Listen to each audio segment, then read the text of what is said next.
हरे कृष्णा। मैं आप सभी को प्रणाम करती हूँ। गुरु महाराज की वाणी लेके आ गई सत्यनारायण।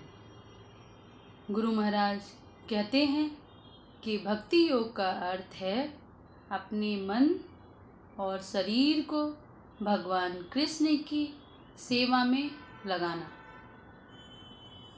यह कठिन नहीं है, लेकिन इसके लिए संवेदनशीलता और निष्ठा की आवश्यकता है। निष्ठा के बिना हम इसे नहीं कर पाएंगे। हमें इसे जानना चाहिए अपने श्रेष्ठ जन से, गुरु महाराज से, कि हम इसे किस तरह से भगवान की सेवा में लगाएं।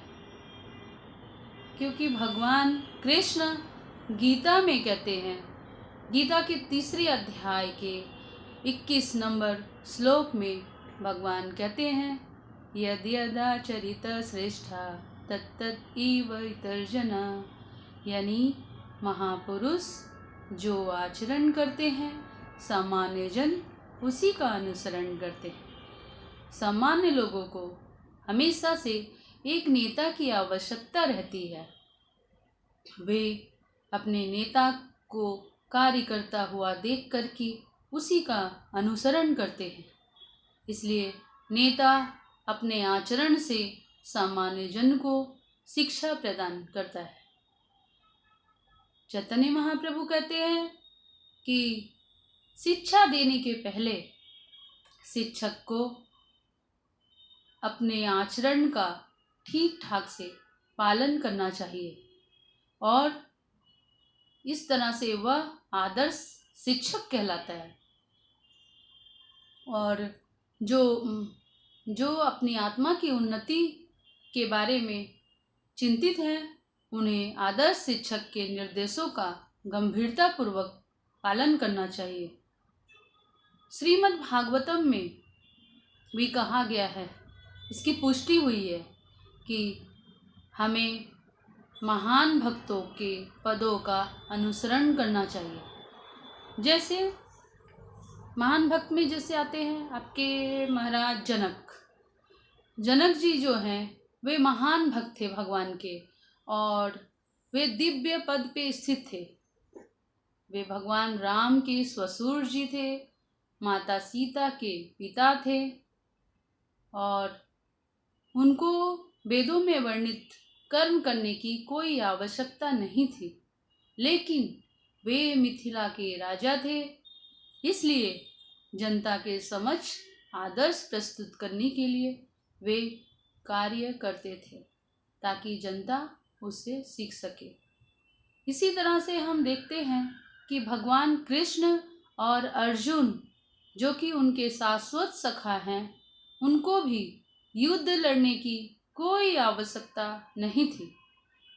लेकिन सामान्य जन के समक्ष ये आदर्श प्रस्तुत करने के लिए कि जब सत परामर्श फेल हो जाए, विफल हो जाए, तो युद्ध आवश्यक है। भगवान ने युद्ध टालने के लिए अनेक प्रयास किए, लेकिन दूसरा पक्ष युद्ध के लिए तुला हुआ था, इसलिए युद्ध करना पड़ा। ये सामान्य जन को समझाने के लिए कि आप पहले शांति का प्रयास करिए। अगर शांति से बात नहीं समझ में आती है तो फिर युद्ध ही दूसरा अवसर होता है समझाने के लिए। इसी तरह से हम देखते हैं कि हम किस तरह से श्रेष्ठ जनों से सीख सकते हैं। जो हमारे महान जो भक्त हैं, उनके आचरण से हम शिक्षा ले सकते हैं अपने जीवन में। ऐसे ही एक शिक्षा मुझे पर्सनली मिली थी 2005 या 6 की रथ यात्रा के समय। वो मैं छोटा सा आप लोगों को कहती हूँ, आप लोग सुनिए। ये रथ यात्रा 2005 की या 6 की, या मुझे ठीक से याद नहीं है। उस वक्त हम लोग रथ यात्रा में शामिल हुए थे और रथ टालने के लिए हम लोग पहले बलदेव जी का, फिर सुभद्रा जी का, और फिर जगन्नाथ जी के रथ के पास आए थे रस्सी टानने के लिए। लेकिन रस्सी मतलब डोरी, भगवान की इतनी भीड़ थी, भारी लोगों की भीड़, हुजूम, कि बिल्कुल रस्सी में बिल्कुल जगह नहीं थी कि हम उसे टच भी कर सके। तो हम लोग रथ के साथ चल रहे थे भगवान जगन्नाथ जी का दर्शन करते हुए। और उस रथ पे ही हमारे गुरु महाराज श्री जय पताका स्वामी गुरु महाराज विराजमान थे।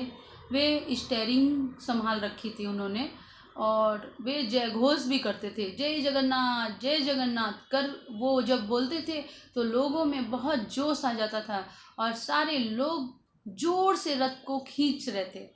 जब गुरु महाराज लाउडली बोलते थे तो सबके अंदर जोश आ जाता था।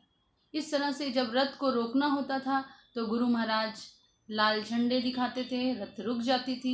फिर रथ को चलाना होता था, गुरु महाराज हरा झंडा दिखाते थे, और फिर रथ चलने लगता था।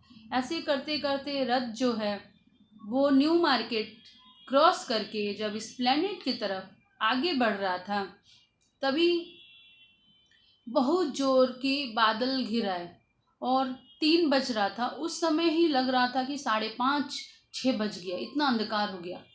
और मोटी मोटी बूंदें पड़ने लगी, बारिश की मोटी मोटी बूंदें जो है वो गिरने लगी हम लोगों के ऊपर, और बहुत घनघोर बारिश होने लगी।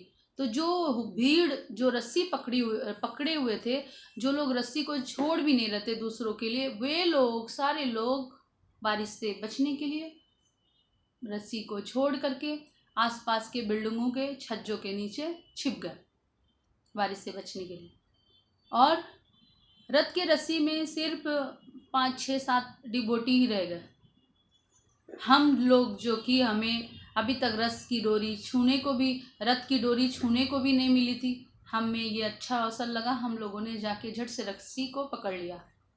और उसी समय मैंने देखा कि हमारे जो गुरु महाराज हैं वे तत्क्षण रथ से नीचे उतरे और उन्होंने रथ की रस्सी को पकड़ लिया और जोर जोर से जय घोष करने लगे, जय जगन्नाथ बोलते हुए गुरु महाराज रथ को खींचने लगे। गुरु महाराज जब रथ खींच रहे थे, साथ में हम लोग भी खींच रहे थे। गुरु महाराज को भीगते हुए रथ खींचते हुए देख करके जो लोग बारिश से बचने के लिए छिप गए थे इधर उधर, वे लोग भी धीरे धीरे करके वापस आने लगे कि अरे, गुरु महाराज जब भीग करके रथ खींच रहे तो हम क्यों नहीं। इस तरह से सारे लोग वापस आ गए। रस्सी फिर से पूरी भर गई लोगों के भीड़ से। जब बहुत सारे लोग हो गए तो गुरु महाराज ने रस्सी छोड़ दी, और फिर गुरु महाराज ने अपना बड़ा सा करताल निकाला। गुरु महाराज का एक स्पेशल बड़ा करताल है, आप लोग देखे होंगे। गुरु महाराज उसको निकाल के कीर्तन स्टार्ट कर दिए। अभी जितने जोर से बारिश हो रही थी, महाराज का कीर्तन भी उतने ही जोर से चल रहा था। महाराज का कीर्तन, बारिश, भगवान के दर्शन, और भगवान के रथ पे भगवान को भोग लग रहा था, और वो भोग गुरु महाराज को दे दिया जाता था लगाने के बाद। तो गुरु महाराज थोड़ा सा अपने मुंह में डालते थे, बाकी सब हम लोगों के पास डिस्ट्रीब्यूट कर देते थे। हम लोगों को बहुत ही आनंद आ रहा था। गुरु महाराज के हाथ से प्रसाद मिल रहा था, भगवान जगन्नाथ का दर्शन हो रहा था। मतलब इतना सुंदर दृश्य था, हम धन्य धन्य हो रहे थे। हम सोच रहे थे कभी ये समय ख़त्म ही ना हो, ऐसे ही चलता रहे। लेकिन धीरे धीरे रथ आगे बढ़ता गया और हम लोग गुंडीचा में पहुंच गए। फिर उसके बाद गुरु महाराज का कीर्तन ख़त्म हुआ और भगवान को गुंडीचा के अंदर ले जाए गए। तो मैंने यहाँ पे ये महसूस किया कि गुरु महाराज किस तरह से अपने आचरण से सामान्य जन को शिक्षा दे रहे थे कि चाहे धूप हो या बारिश, भगवान की सेवा कभी बंद नहीं होनी चाहिए, भगवान की सेवा अनवरत चलनी चाहिए। इस तरह से गुरु महाराज रथ से नीचे उतर करके भीगते हुए रथ खींच रहे थे, तो सारे लोग उनका अनुसरण करके वापस से आकर के रथ खींचने लगे। ये हमें दर्शाता है कि गुरु महाराज किस तरह से इस श्लोक को, 3 अध्याय के 21 नंबर श्लोक को चरितार्थ कर रहे थे। भगवान जो कहे कि श्रेष्ठ जन के आचरण को सामान्य लोग फॉलो करते हैं। गुरु महाराज चाहते तो वो अनाउंस कर सकते थे कि आप लोग मत जाइए, आप लोग रथ को खींचिए। गुरु महाराज ने ऐसा नहीं किया। गुरु महाराज खुद उतर के खुद उन्होंने रस्सी खींची, लोगों को बिना कहे ही उन्होंने सिखा दिया कि देखो, भगवान की सेवा करते समय बारिश की भी फिक्र न करो और धूप की भी फिक्र न करो, भगवान की सेवा अनवरत चलनी चाहिए। ऐसे हैं हमारे गुरु महाराज। हरे कृष्णा कहिए, सदा खुश रहिए।